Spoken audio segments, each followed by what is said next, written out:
एक समय की बात है। उत्तर पूर्व भारत के एक छोटे से भीतरी गांव में दो दोस्त रहते थे, करण और अर्जुन।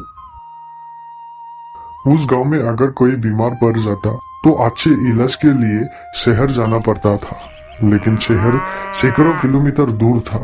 ना वहाँ ठीक से गाड़ी मिलती थी और ना ही कोई अच्छे अस्पताल की सुविधा। गांव के ज्यादातर लोग खेती बाड़ी करके अपनी जीवन गुजर बसर करते थे, लेकिन करण और अर्जुन बाकी लोगों से थोड़ा अलग थे। दोनों अपने दम पर कुछ बड़ा करना चाहते थे। सुबह सुबह दोनों बरगद के पेड़ के नीचे बैठकर बात कर रहे थे। तभी गांव का एक आदमी नवीन काका वहां से गुजरा। अरे करण अर्जुन, सुबह सुबह पेड़ के नीचे कर क्या रहे हो? अरे काका, कुछ नहीं, बस यूं ही बात कर रहे हैं। हाँ हाँ करो। और क्या ही काम है तुम दोनों को? दिन भर गांव में ऐसे ही घूमते रहो और शाम होते ही घर जाकर खाना खाकर सो जाओ। इसी से अच्छा अपने पिता के खेत में मदद कर देते तो घर वाले भी खुश होते। इतना ताना मार के नवीन काका वहां से चले गए। उनके जाते ही अर्जुन झुंझुलाते हुए बोला, यार लोगों को क्या दिक्कत है?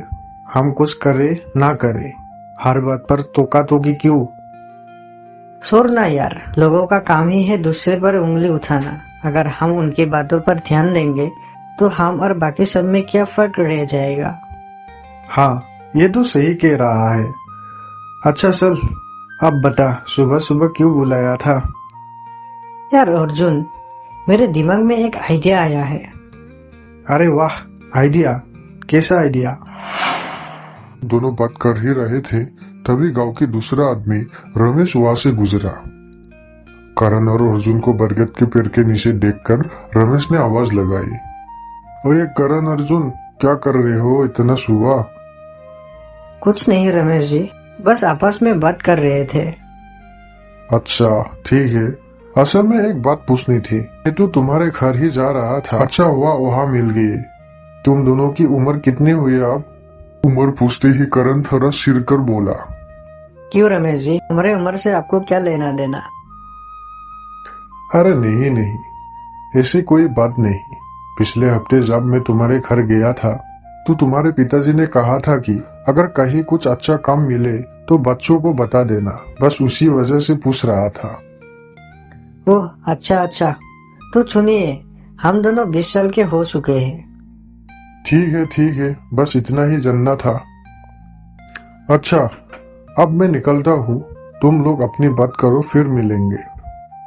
रमेश के जाते ही अर्जुन फिर करण की तरफ मुड़ा। हाँ भाई, अब बता क्या कह रहा था तू? कौन सा आइडिया आया है? सुन, मैं ये कह रहा था कि मेरे दिमाग में एक बड़ा आइडिया आया है। बड़ा आइडिया? कैसा आइडिया यार? सुबह सुबह इतना सीरियस क्यों लग रहा है तू?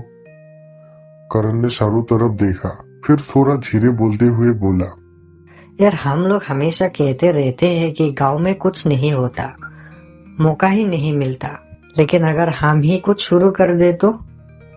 मतलब क्या शुरू करें? खेती सभी करते हैं, लेकिन अगर हम सब्जियों की पैकिंग और बेचने का काम शुरू कर दे तो? गांव में तो सब्जी बहुत होती है, लेकिन बेचने वाला कोई नहीं। लोग खुद धोकर शहर ले जाते हैं और कई बार तो रास्ते में खराब भी हो जाते हैं। अगर हम ये काम शुरू करें, घर घर से सब्जी इकट्ठा करें, साफ करें, पैक करें और सीधे शहर के मंडी में बेचे तो? अर्जुन कुछ पल चुप रहा, फिर बोला, भाई आइडिया बुरा नहीं है, पर ये काम आसान भी नहीं है और शहर तक ले जाने के लिए गाड़ी कहाँ से लाएंगे? करण थोड़ा मुस्कुराया, बस वही सोचकर मैंने तुझे बुलाया। हम दोनों अगर मिलकर करें, कर ही लेंगे।